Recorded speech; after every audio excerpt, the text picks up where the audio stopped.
Good afternoon, everyone. My name is Nelly Barreiro, the Program Coordinator of NAMI New Jersey en Español. Welcome to the Social Media and Mental Health in Teenagers webinar. NAMI New Jersey is committed to serving New Jersey's most diverse community, which represent the interests of all people affected by mental health conditions, regardless of their age, gender, race, ethnicity, national origin, religion, ability, language, socioeconomic status, sexual orientation, or gender identity. With this conversation, we aim to bring more awareness to relationship between mental health and culture. Social media is a big part of young people's lives. We know that social media use is now the most common activity children and teenagers engage in, accessing social media platforms several times each day. During the early stage of the COVID-19 pandemic, being able to keep in touch with friends and family remotely was one of the saving graces of social media. But there is a dark side to social media as well. Through the presentation, we will explore the importance of acting as a positive digital role model, fostering meaningful connection, and promoting self-worth and self-esteem in teenagers, all of which help mitigate potential mental health risks associated with social media use. By adopting a proactive approach and encouraging constructive dialogues, parents can collaboratively engage with their teens, promoting responsible social media consumption and supporting their overall well-being. We are happy to welcome almost 200 participants to today's webinar. Before I introduce our speaker today, I would like to ask two poll questions so that we also get to know a bit about you, our audience. Question number one is, what best describe your role? Parent or caregiver? Teacher, professional support staff, other? Excellent, thank you. Question number two is, how old is the youngster in your life? 10 or under? 11, 14, 16, 17, 18, and above. Very good. Thank you. Thank you all for participating in the poll question. Now, I am honored to introduce our guest speaker, Rachel Feldman.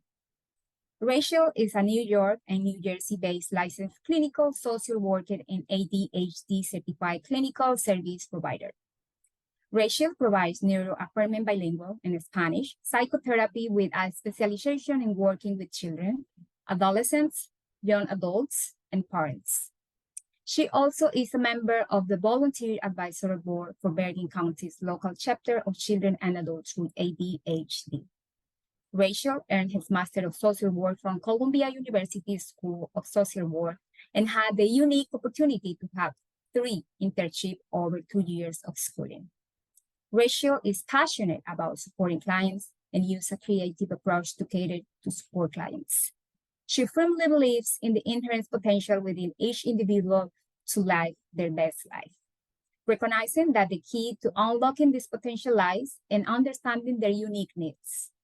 If you'd like to hear more about Rachel's history, her bio will be posted on our website. Rachel, welcome. Now we are ready to give you the floor. Okay, thank you all for being here for this presentation. Again, my name is Rachel Feldman. I'm a bilingual Spanish-speaking licensed clinical social worker and an ADHD certified clinical service provider. I specialize in working with children, adolescents, and their parents who are impacted by ADHD, autism, and/or anxiety. I'm excited to give this presentation and want to thank NAMI New Jersey for the opportunity. So today I'm going to talk about the impact of social media on teenage mental health and how to parent around social media. I'm going to do this by taking you through understanding many teens' experiences as social media users, research on the impact social media can have on mental health, how to build your parenting skills and use them to foster digital citizenship, and making a plan for your family around media use. As I go through this presentation, I want you to think about turning your mind from how things were when you were your child's age and start to consider what it's like to be a young person in the world today. Nearly every teenager has a phone and access to social media. It's one of those things that has become standard in their social world. Therefore, restricting their access to media or technology is not the solution. Instead, I'm going to give you concrete tools and guidance to understand how social media impacts your child and what you can do to support responsible use. Also, throughout this presentation, I will use child, kid, adolescent, and teenager interchangeably. As we look at some of the research and reporting in this presentation, it's important to keep in mind that most of the research on social media use is self-reported and takes a momentary measure as opposed to evaluating the impact of social media exposure over time. So when you hear stories about how social media impacts mental health, it's important to remember that there is not enough data to conclusively say social media is good or bad. But there are some trends that we're starting to notice. When it comes to social media, your mindset matters. Don't assume that your teen's social media use is inherently bad or harmful, because that will only push them away. It's essential that you maintain a non-biased, non-judgmental, and curious approach when talking to your teen about social media. If your teen smells any agenda, they will likely shut you out and end the conversation. However, when you approach these conversations with genuine curiosity about their social media use, your teen will be more likely to open up and discuss it with you. Be curious about what apps they're on and how they use them. Ask open-ended questions about what interests them on social media, what their friends are posting, what they like to post, and how people respond to it. This will give you insight into their digital life the same way you probably have insight into their extracurricular activities. Remember, the first rule of parenting is practice what you preach. You are your child's role model for everything, including social media consumption. Consider your own use in comparison to your child's use. Is it less, the same, more? As your child's greatest role model, it's your job to raise them on social media instead of letting social media raise them. When you try to restrict social media, it becomes more valuable.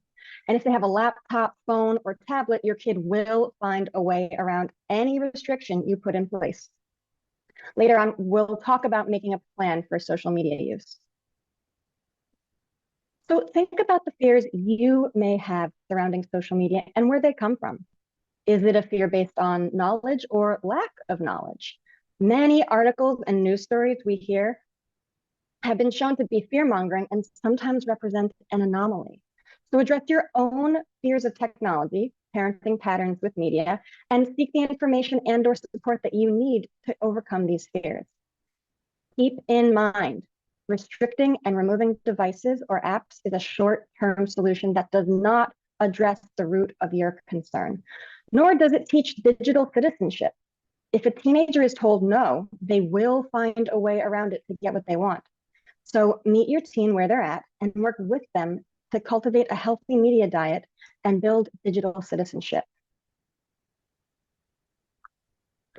You can't roll back screen time allowances that are already in place, but hopefully you can take what you learned from this presentation and apply it to your situation.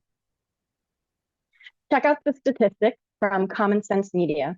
Parents of teens spend approximately 9 hours a day with screen media, and 78% of those parents believe they're good media role models.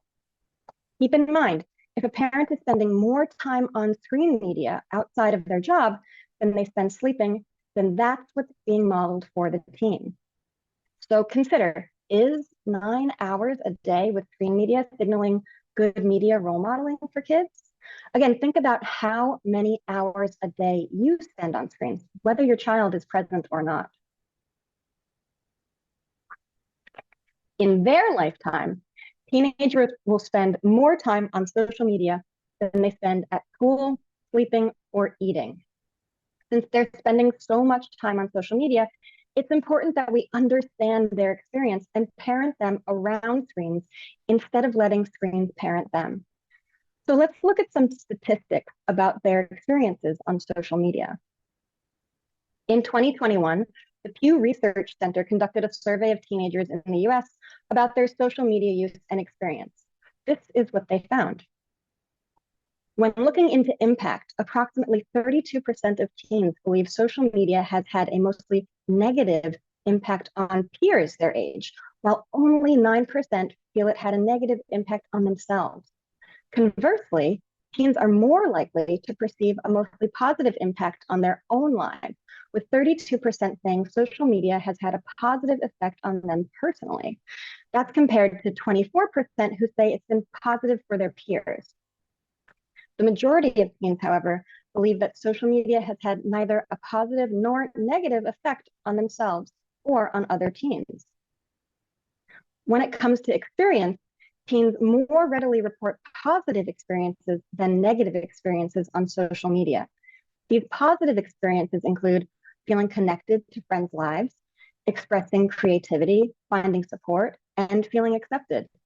Whereas negative experiences include feeling overwhelmed by drama, feeling left out by friends, and feeling worse about their own lives.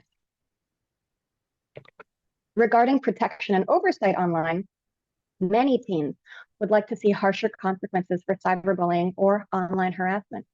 They would like to see social media companies proactively delete abusive posts or require social media users to use their real names and pictures. 3 in 10 teens say it would help a lot if school districts monitored students' social media activity for bullying or harassment. The fact that they're asking for more oversight shows us that teens need our help navigating digital spaces. Teens avoid posting something out of concern that people might use it to embarrass them. It doesn't align with how they like to represent themselves online. They're concerned about offending others, or they're concerned about how a post may hurt their chances when applying for school or jobs. In reviewing teen and parent perceptions of social media use and exposure, 22% of teens believe their parents are concerned about their social media use, although 46%, nearly half of their parents, report concern about what their child is exposed to on social media. The takeaway is that teens are unaware of how much of an impact social media has on them, and that they consistently underestimate the negative impact. So, your job is not to make them think social media is having a negative impact, but to encourage them to reflect on their experience around social media and how those experiences impact their emotions and behaviors. Before we look at some of the research, I want you to keep in mind that stories in the media about social media are mostly built around scary statistics in health trends. And these stories are largely fear-mongering. And that has been shown in various studies. Although the statistics might be fact-based, we have to keep in mind our overall societal trends, like the rise in depression, anxiety, and suicide rate, are all linked to many other factors. So please keep in mind, just because two things are happening at the same time, it does not mean they are connected. Many people have questions about how screen time before bed impacts actual sleep.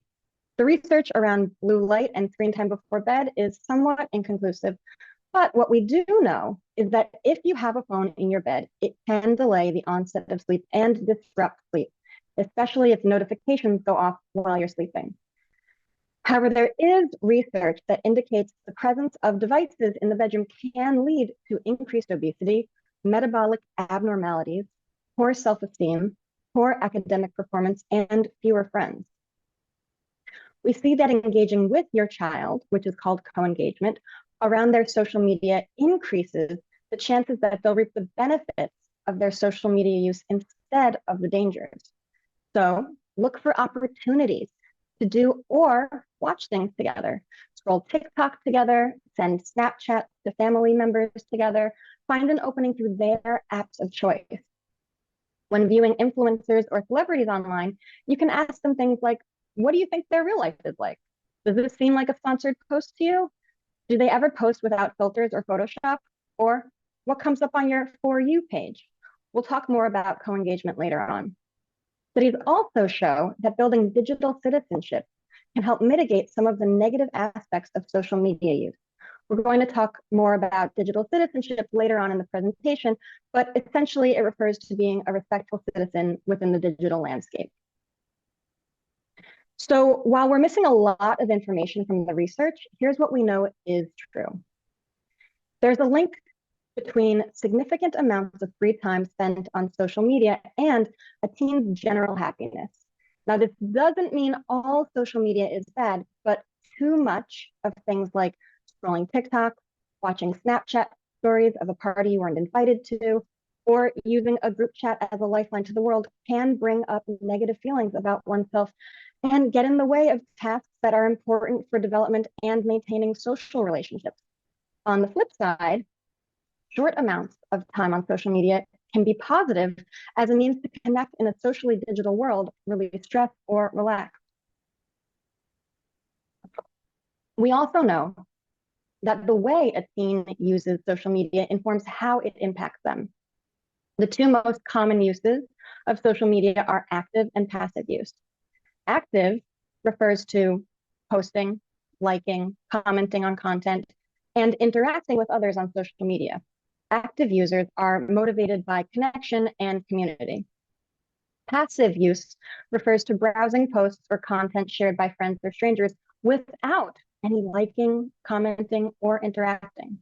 Passive users are more often motivated by filling a gap in self-esteem, or passing time when bored, or without an active reason at all. Research shows that active social media users feel more social connection, social support, and enhanced positive emotions and well-being. In comparison, passive social media users experience negative emotions, such as upward social comparison, envy, depression, shame, and anxiety.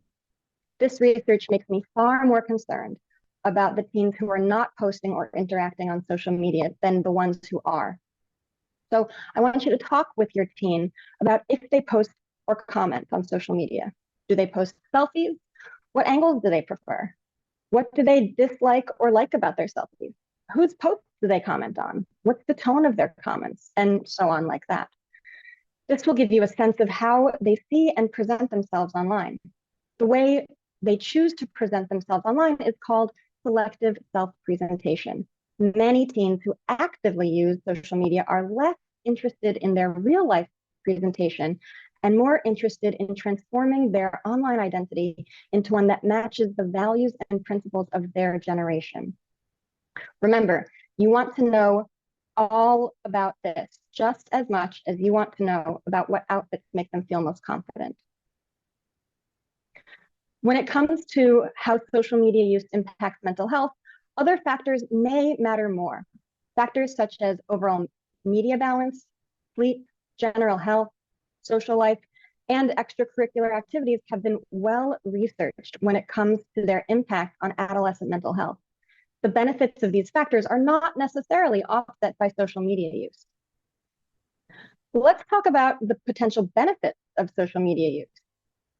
You'll see here that the benefits are associated with moderate use of screens and balancing other major life and wellness behaviors. The negatives that I'll show you next are associated with excessive or inappropriate screen use, especially during the pandemic. The use of social media to communicate with friends and family members became standard in many people's lives. Now it continues to allow us to easily connect with people we care about. A crucial part of adolescence is identity formation and finding community. Keep in mind, not all social media or online communities are bad for teenagers. They often find belonging and community in online spaces where they feel understood and heard, or where there are positive health behaviors being promoted. The benefits of connection and community come from the social structure that social media facilitates. These benefits can include bridging social capital, which means connecting socioeconomically dissimilar people, accessing new information through a diverse set of acquaintances, bonding with like-minded individuals, or emotional support from close friends. Social media can provide small amounts of relaxation and stress relief in addition to entertainment. We just want to make sure that there's a healthy balance of that with real-world participation. Now, let's look at some of the potential risks. Again, don't start by setting limits. First, think about the tasks you want to make sure there is room for in your child's life. After those tasks are achieved, see how much time is left over. That time can be screen time with age-appropriate limits. As I mentioned before, screens before bed and especially in the bedroom cause sleep disturbances. This is critically important for teenagers whose brains are still developing and rely heavily on sleep to perform their best. Unfortunately, because their brains are still developing, it can be difficult for them to make the right long-term decision and put the phone away before bed. It used to be that you'd go home and the bullying would stop, unless the bullies were all getting together after school. Now, a conversation from school can continue publicly or privately online and last into the evening, which extends the reach bullying has and increases the potential emotional damages. Social media creates a barrier to clear communication and hinders the development of skills required for healthy friendships. In online interactions, individuals can maintain their guard, take more time to respond, and avoid the emotional risks associated with honest, in-person communication. This lack of practice relating to people and resolving conflicts face-to-face can lead to anxiety and difficulties in future relationships and employment. Additionally, the shift to indirect communication instead of face-to-face interactions limits a teen's development of critical social skills and hampers their ability to read social cues, body language, and facial expressions. It creates a context where nonverbal cues and real-time interactions are absent, potentially affecting a teen's overall social competence. The constant presence of social media and smartphones has made teenagers feel hyper-connected, but also perpetually reachable. The pressure to be constantly available and respond quickly to messages can lead to anxiety and emotional depletion. Additionally, the fear of being ignored or being left on red, which is basically the silent treatment, can contribute to feelings of loneliness and self-doubt. The absence of breaks from being online prevents necessary downtime and disconnection for emotional well-being. And there's also the phenomenon of FOMO to contend with. FOMO refers to fear of missing out and is now ubiquitous with the adolescent experience, especially when they're connected to social media. There are studies that show adolescents may turn to social media when they are less engaged in face-to-face interactions with others, or feel like they are missing out on important social activities when viewing them on social media. There's also a positive correlation between social media activity and feelings of FOMO, loneliness, and parent-reported hyperactivity, impulsivity, anxiety, and depression. In spite of these studies, there's insufficient research that social media alone will cause negative mental health symptoms. However, there is research that shows social media can exacerbate existing symptoms. For example, if your teenager is already prone to depression or anxiety, continued engagement in certain screen-related behaviors may worsen those symptoms in ways that non-screen-related behaviors would not. Take, for example, if a teen already feels bad about themselves and they post a selfie that gets a negative reaction, they may feel more depressed. Similarly, if a teen feels anxious about friends gathering without them, the teen might obsessively check their group chat or social media accounts, feeding the anxious feedback loop and possibly interfering with real-life responsibilities or activities. Now, let's discuss how to foster digital citizenship and build online resilience to mitigate some of the potential risks of social media use. Perhaps the most important aspect of this talk is to foster and help build digital citizenship. Digital citizenship refers to the responsible use of technology to learn, create, and participate in civic engagement, basically following the unwritten rules of be kind, be safe, and think critically online. Your job as a parent is to teach your child about your family values and how to act in accordance with those values online, as you likely already do in person by promoting kindness and compassion as a digital citizen. An easy action to adopt towards this goal is modeling respect within the digital landscape. You can do this by asking your child for their permission to post a picture of them, or by asking which photo in a series is their preferred one for you to post. Similarly, if you know your child will be posting a picture of you, ask to see the picture before they post and reinforce that you appreciate having approval of pictures that are posted of you, just as you do for them. If you see your child has posted a picture of you that you disapprove of, you can tell them you don't feel comfortable with that photo and ask if the two of you can choose a different photo to replace it. Another way to start building digital citizenship is through acts of digital kindness. I love this idea presented by psychiatrist Dr. Jody Gold. Take a look at these do's and don'ts of digital kindness and think about which ones you follow or would like to adopt. Teaching your kids kindness means including everyone, standing up for others, responding to messages asking for help with homework, not posting photos of a party not everybody was invited to, leaving supportive comments for friends, and considering when to turn off or leave on location sharing in social media apps. Many times people forget to turn off their location sharing on something like Snapchat, and then a friend can see that a bunch of friends got together and didn't invite them. Other times, people post pictures from a party where not everyone was invited. Then the person who wasn't invited has to deal with feeling left out while simultaneously being bombarded with photos of what they're missing out on. Keep in mind that these things are going to happen, and it's important to prepare your teenager to be resilient in facing them. Ask them what they think of the do's and don'ts listed here, and what motivates them to follow or ignore these acts of digital kindness. Building online resilience for your teen can be achieved through co-engagement around media. Co-engagement means engaging around something together. Like I mentioned before, you want to be the one to parent your teen around social media. When you're watching TV, a movie, or scrolling social media together, have conversations about when people are kind or not, especially when things seem inappropriate or not, and what seems like fantasy or reality. This is critical within the landscape of social media, where the amount of photos and videos that are curated are showing a selective self-presentation. Challenge stereotypes and tropes by asking for your teen's point of view. A great way to do this with a teenager who refuses to engage in conversation with you is to use your experiences as examples. You can say, when I was scrolling Instagram yesterday, I saw a post making fun of a celebrity. What do you think of when you see posts like that?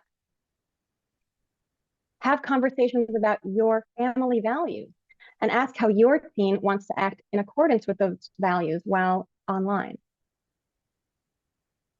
Help your teen be a critical consumer of social media. You can go to YouTube and look up videos of pepperoni pizza being turned into a woman in a red bikini. And this is a great way to demonstrate that not everything we see on social media is real and can easily be created out of just about anything. In this way, you're planting a seed for them to consider questioning what they're consuming without requiring a thoughtful response on their behalf.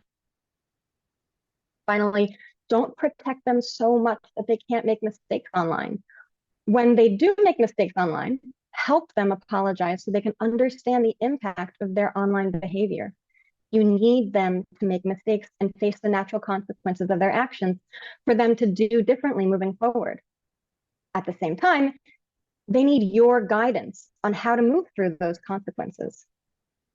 When having any of these conversations, always ask them what they think before sharing your thoughts. When you do share your thoughts, acknowledge how you understand other people may not share your views. You always want to leave the door open so they can come to you for advice or help without fear of judgment. As the last section of this presentation, we're going to discuss developing a healthy social media plan for your family. First, consider these developmentally important behaviors. How often is your teen exercising? How is their sleep? How is their nutrition? Physical activity, sleep, and exercise improve everyone's mental health, and we want those as a strong foundation for your teen. How much time are they spending with each parent or caregiver doing an activity that they both enjoy? How often are you having a family meal together where everyone is looking at each other? Family dinners a couple times a week have been shown to be a major protective factor for substance use. There doesn't have to be meaningful conversation. It's just important that the family is together, eating in the same place and sharing that meal. When thinking about family relationship quality, keep in mind that adolescents need to feel supported by their parents or caregivers, even if they've gotten themselves into a risky situation. This is a hugely important protective factor as well. Teens need to know the parent or caregiver is there to help them problem solve and think through things. Screens should not inhibit on-time arrival to school, opportunities for tutoring or extracurriculars, and academic performance in general. Next, consider your teen's social life. Do they have 1 to 2 close friends, acquaintances? Do they get along well with others their age? Do they see or spend time with other kids in the family from time to time? Are they invited to parties or group hangs? These are major developmental markers in social relationships and need to be prioritized outside of screen-related behavior. Evaluate how homework time is structured. Are there limits on distractions? Is there a designated work area free of screens? There should be boundaries around study and homework time at home. This includes eliminating screens from the environment, even the TV in the background or the phone by their side. Research shows that a phone or computer is best made available only in the moments when necessary for completing homework. Extracurricular activities must be meaningful and interactive.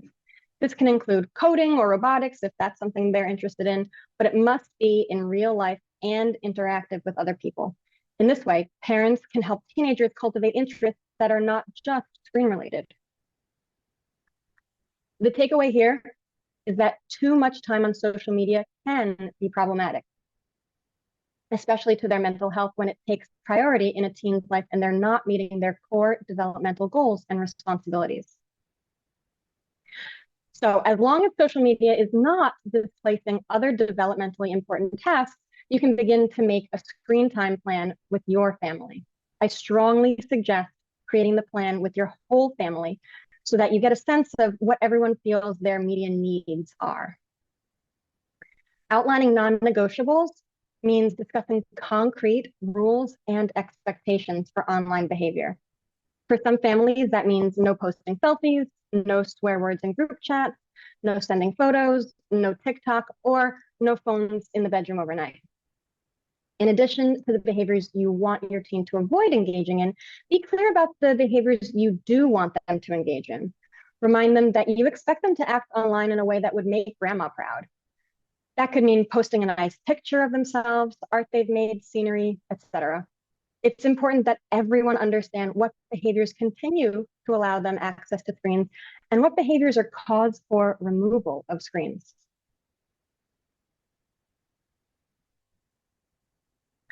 You want to figure out what parts of the day will be screen-free. This includes both kids and adults in the home. Some examples of screen-free time include during dinner or specific hours on weekdays or weekends. And really, no one other than you and your family can decide what's best for you in your situation. Next, you want to figure out what those media-free times look like. What do you want those structured moments to look like for your family when you're all not using screens? Do you want to be connecting with each other or having time alone? Some examples of structured screen-free moments include playing a game together, going on an outing, spending time in nature, or doing a non-screen related project together. It's up to you and your family to decide.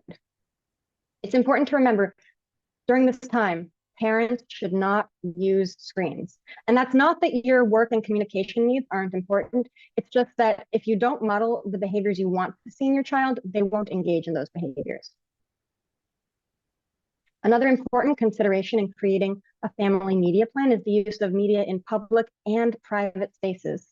If possible, it's best to set the expectation when your child is younger that their screen time happens in public spaces, even if it's an iPad or laptop and they have headphones on. Engaging with media in public spaces creates a sense of accountability, especially when mom could walk by and see what you're doing at any moment.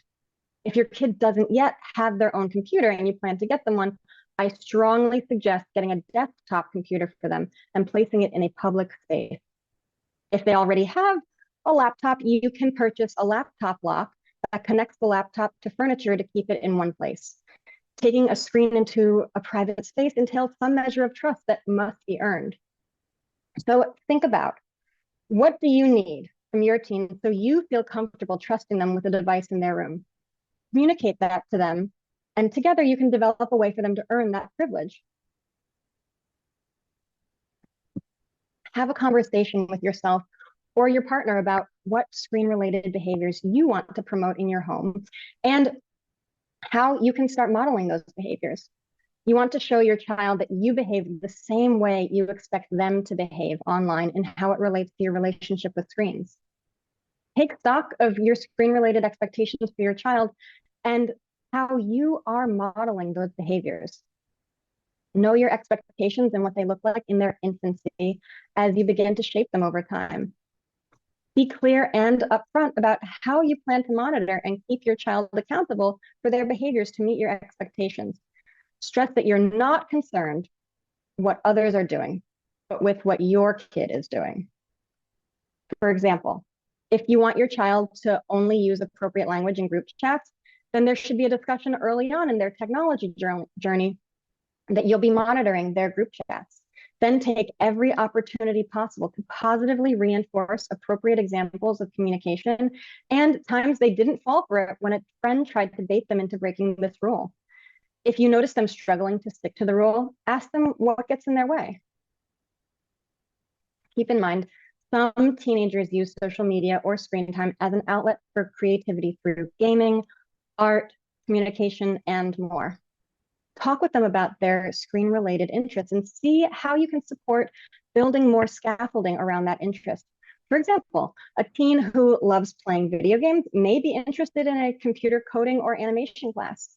Use your knowledge of their screen time preferences as a way to connect with them. Lastly, in this presentation, I'm going to show you the Cyber Bill of Rights that Dr. Jody Gold came up with, which she describes as the laws of screen time and social media use. However, I view it more as an addition to the do's and don'ts of digital kindness to build digital citizenship. Everyone has the right to safety, food, and shelter. Technology is not a right. And to that point, technology is a tool that can be used, but is not the only means to an end. Libraries and landlines still exist for a reason. Digital footprints are deep and sometimes start with the parent posting baby pictures. That digital footprint expands as parents continue to post pictures of their kid until the kid starts to post pictures of themselves. These digital footprints will follow them their whole lives. I'm hoping that institutions will be more forgiving when considering this footprint in the context of job or college applications. There is no privacy online. Just because you send or post something for only your close friends to see, that does not make it private. Talk with your kids about what privacy means and how if something is posted or sent online, it's not private. Even if something is deleted, there are many different ways for it to be resurrected. Make sure your kids know this. Be kind online, that speaks for itself. Encourage your kids to speak up when they see something online that they disagree with. This is another way to build digital citizenship, whether it's cyberbullying or trolling. If they're not standing up against it, they're a bystander. If you want your kids to regulate their screen time, have a conversation about how you plan to monitor or regulate your own screen time. You can say, I'll limit my time on Instagram and you limit your time on Snapchat.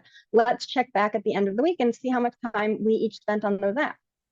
You can often check the percentage of time spent on apps in the settings section of your phone. Don't share your passwords or personal information. Your kids should be asking permission or have a built-in function on their phone that requires your permission for downloading apps so that you know what's going on. If they're not asking for permission, ask them for a tour of their phone and apps on their phone so that you get a better idea of how they're spending their screen time. There is no need for technology in the bedroom. That is, unless they do their homework in their room and need it for a specific homework task, as mentioned before. Once that homework task is completed, the device should no longer be in the room. On that note, there's no need to sleep with your phone either. You can always buy an alarm clock or use a smart speaker for music and alarms. Find time to be off your devices as a family and structure that time, as I mentioned before. Lastly, their digital identity should reflect their true identity, meaning they should be posting as themselves and not as somebody else. Help your kids understand they can be who they want to be, but their online footprint should reflect their authentic self.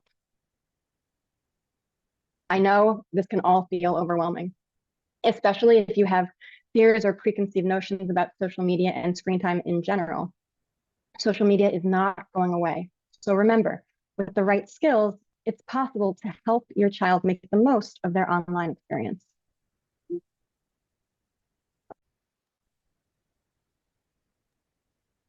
Again, I want to thank NAMI New Jersey and tell my Alexa to be quiet for the opportunity to present on this topic. And now we're going to take some time for a Q&A session. Thank you very much, Rachel, for this amazing presentation. Before starting with our Q&A, I would like to introduce my colleague from the NAMI New Jersey Multicultural Programs and ask them to each share a few minutes from their cultural lens. First, we will have Melanie, our Act Now coordinator. Good afternoon. I'm Melanie Walker. I'm the statewide coordinator for our Act Now program, which is our African American community together now. Basically, we have support groups, we have education programs, everything above that we can help out with getting the awareness out in the African community about mental health. Thank you, Melanie. Next, I would like to have Suba, our SAMHA coordinator, to share. Good afternoon, everybody. Thank you, Rachel, for a wonderful, wonderful presentation. My name is Subha Balisetti. I am statewide coordinator for NAMI New Jersey's South Asian Multicultural Program called SAMHAJ, South Asian Mental Health Awareness in Jersey. And we do have support groups, social groups. We also bring educational programs, and we go into community to talk about mental health and to bring the awareness around mental health and also to fight stigma.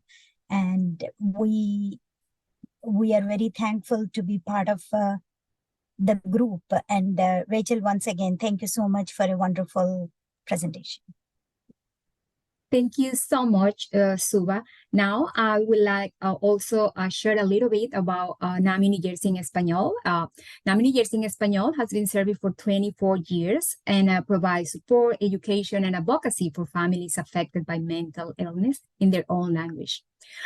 We offer family support group, NAMI Connection Recovery Support Group, the Family to Family Education Program, NAMI in Our Own Voice presentation, Sharing Hub support group, and overview PowerPoint presentation. Now I would like to ask Melanie and Suba how you approach the influence of social media in your community. Do you think the pandemic had an impact of the increase in social media usage? Okay, great. Thank you again. And a lot of good information. Thank you, Rachel, for all that information about the internet and social media for teens. So with the African American community, overall demographically, we are the community that uses social media the most. And a lot of times there's been different movements culturally, socially, that came out during the pandemic. So as we were starting to see a lot of hashtags, there's a thing called Black Twitter where it's like a community of us on different media platforms, especially Twitter, that talks about just different things like social movements, cultural movements, things to kind of relate ourselves together. Like, oh, as a child, we did this. And so it kind of created a community online because we couldn't get out in our spaces as the pandemic happened. We noticed there was a lot of increase on social media and a lot of internet uses and a lot of things like just adding to us being online. During this time also, we found that we were becoming our own publishers of books, our own media outlets, our own social outlets. We were doing a lot of entrepreneurships. We were selling things. We were doing things on like TikTok, starting trends and stuff like that. So with all of that together, us at Act Now, we were able to piggyback on that. We were able to promote our different programs like Sharing Hope, like a community conversation that talks about different issues in the Black community. So we were able to use like Instagram, our Facebook page. We use that now to be able to promote that we have a walk team to raise money and stuff like that. So as the pandemic basically came in, we had our support groups that were in person, now we're online. So we had to be able to, I guess, change the scope of what we used to do with that. So we do a lot of our promotion online now. I remember when we used to have our support groups or anything that Act Now was doing, there used to be a postcard that came in the mail. Now we're definitely moving away from that. So we get an email post, we get a Instagram post, something on Facebook to talk about things that we're doing in our community. So it's a different. And then we've noticed like different generations. Like now we have Generation X, but now we're starting to get into like the millennials and stuff like that. And they use stuff differently, like Generation Alpha and Generation Z. They use things differently now. So a lot of stuff is online. So we had to kind of adapt to that. And especially the pandemic brought foresight, like a lot of social issues like Black Lives Matter, things with George Floyd and everything. So a lot of that stuff was at the forefront now as we were in our own little bubbles in the pandemic. And now it was spreading through the internet. And that's basically how we had to adapt here at Now. Thank you, Melanie. Next, we have Suba. Thanks, Nelly.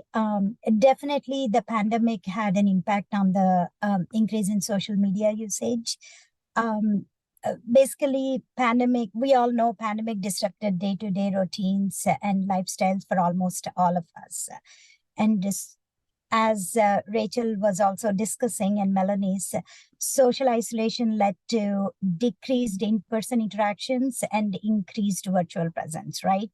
And also virtual dependency. And we were stuck for almost 2 years in the Zoom box, but we are still continuing that because it is so easy to connect with everybody, right?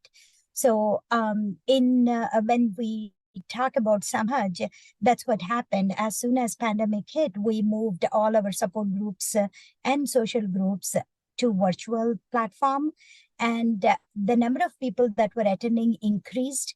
And also because if you look at the whole nation under NAMI, NAMI New Jersey is the one that has all these specialized multicultural groups that started like 20 years ago. So we started having people joining from Florida, from North Carolina, even from California.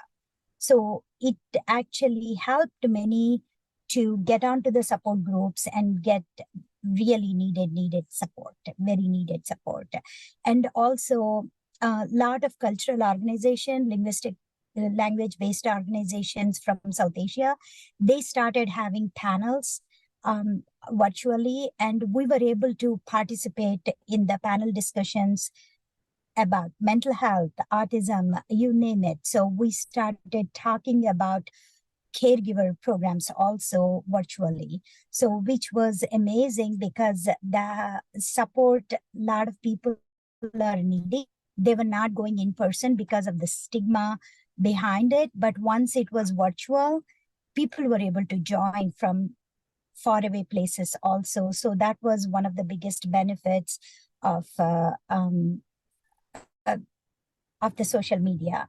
And also, as we all know, there are a lot of positives and negatives because of the increased social media usage. And some of the families, when I was talking, they were kind of complaining they're not able to figure out if their child or young adult is on the laptop doing the academic work or playing games or chatting with their friends, because these kids have their own laptops and working. So we were laughing until pandemic started. They were in a different type of mindset. Now suddenly things changed, right? So, and the positive things that many shared with us is they found new hobbies and also new interests. And they're able to connect with the families back home as well as here, and friends that were almost lost long time ago because of the move to United States. So that's something they were very, very happy with, the connections made, the old connections as well as new connections. And also there were many wellness related programs that came out of this. Like yoga, there were yoga meditation classes that were offered almost every day. At any time you can hop on. So these are all some of the positive things that some people benefited from and shared with us in our support groups. And there are negatives also with this because of the comparisons online. So there is self-image and confidence issues that came up. And already there is colorism. It's the discrimination based on the skin tone exists already in South Asian community, and it became more. So there are definitely negatives like cyberbullying.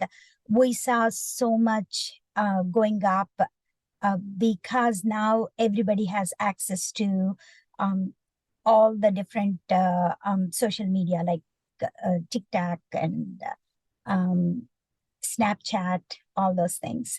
And also spreading the fake news. That is one of the biggest things that happened because South Asians, they use WhatsApp a lot, which is free.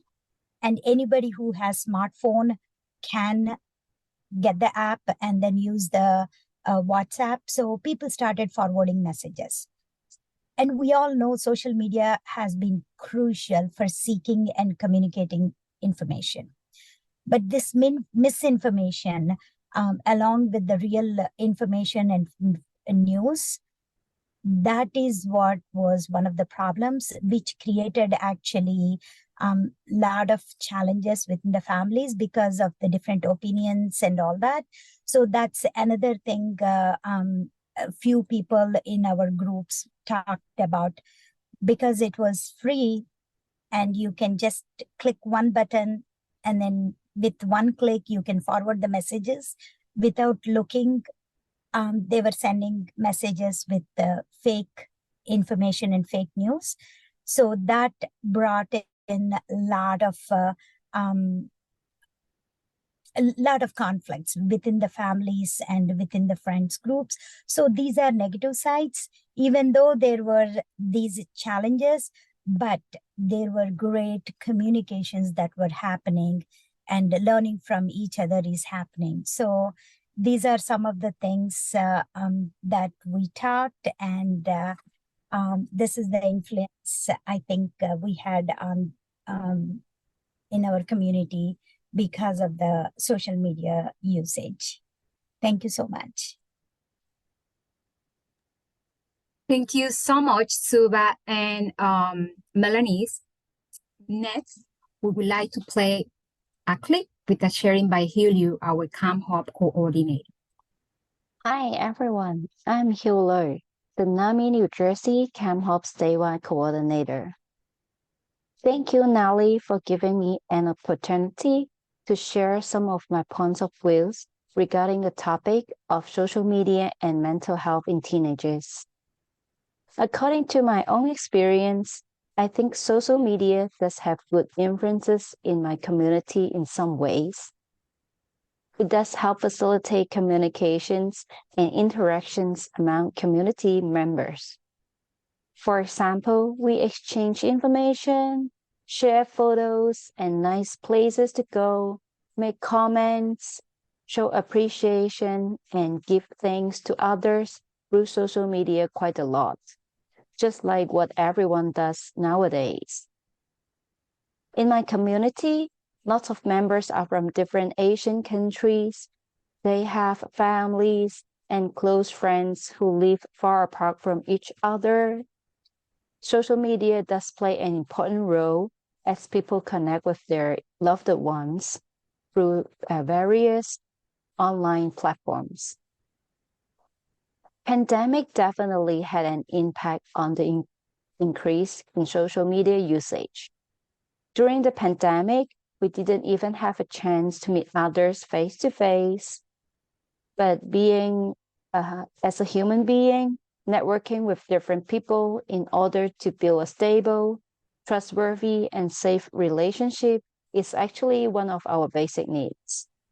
So many people all over the world only rely on social media to stay connected with each other.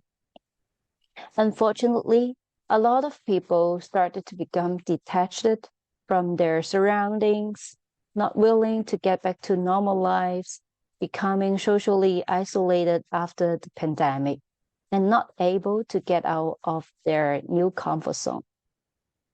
It is not hard to see people everywhere who stay in their houses or even a tiny room for years and choose to build unrealistic relationship through social media, different online platforms, especially after the pandemic. The huge impact of social media is still there. As we all know, there are always advantages and disadvantages of using social media. I do believe that we all agree we as an adult or even parents, unquestionably, we have the responsibility to pay attention to how social media is affecting our new generation. And that is why we are here today for the discussion. I hope you find today's conversation and discussion inspiring, and thank you for attending the Multicultural Conversation and supporting NAMI New Jersey. I hope you have a great day. Thank you. Thank you, Julio. Our first question for Rachel is there a good rule of thumb from elementary age children as well as adolescent age? Is there actually a healthy age to allow social media access? So the research dictates or shows us that the longer you delay social media access, the better off the children fare from a mental health perspective. So there's really no reason for a elementary school child to, one, have a phone unless they're needing to get in contact with their parents frequently or their caregivers, in which case I would suggest getting them a dumb phone that doesn't have internet access. And social media access in general, I've seen kids have social media access as young as 8, and it has not helped. So if there's an adolescent or a young child begging for access to social media, you can tell them, hey, show me the research where it says this is a good idea for you, and I'm happy to hear about it. But I would say delay it as long as humanly possible. Excellent. Thank you very much. We have another question here. So what are the signs or red flags that will alert parents that their teen are having an unhealthy relationship with their social media platforms? Well, like in the presentation, if they're not meeting their developmental responsibilities and being with friends, meeting all of those bullet points that we reviewed, then that is cause for concern. Another cause for concern is if they have an absolute meltdown when a phone is taken away or access is restricted. That signals an unhealthy relationship with the phone. Thank you, Rachel. And we're going to take the last question because the time is gone quickly. So does video gaming fall within the screen social media access risk spectrum? That's a great question. I think it does because in video games, you can communicate and chat with others, and you never really know who you're chatting with. So I would say yes. However, this presentation didn't really speak about video gaming, but that's a great question. Thank you for asking. Thank you very much, Rachel. So thank you to all our participants for all the questions and comments. It demonstrates that we all have a shared interest, a passion for mental health, especially in youth, and breaking the stigma within our communities. New Jersey is one of the most diverse states in the country, and NAMI New Jersey Multicultural Programs are here to support you. Feel free to check out our website, www.naminj.org, for our resources. Before we close the webinar, I would like to remind our participants to complete the survey at the end of this webinar so that we can incorporate your feedback for future webinars. Thank you so much, Rachel, for sharing this hour with us today. And thank you to everyone who has joined us today. This concludes our webinars, and remember that you are not alone, and happy National Hispanic Heritage Month. Thank you all.